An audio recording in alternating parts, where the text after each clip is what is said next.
So this is this Indo-Chinese sarus crane. Sarus crane itself gets to about 180 centimeters tall, so it's the tallest flying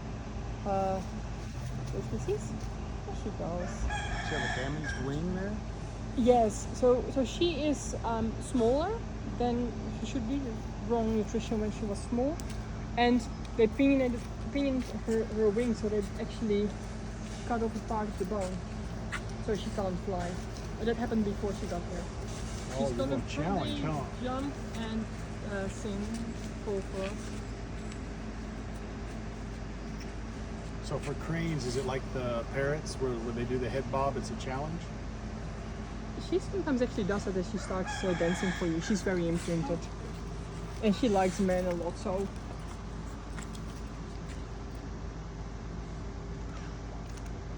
So the sarus crane is a vulnerable species.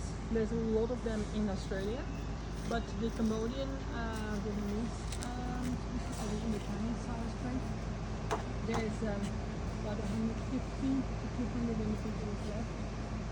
The majority of them in Cambodia.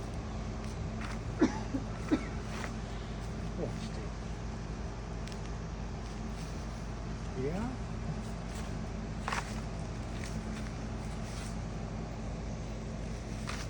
We're gonna play peekaboo?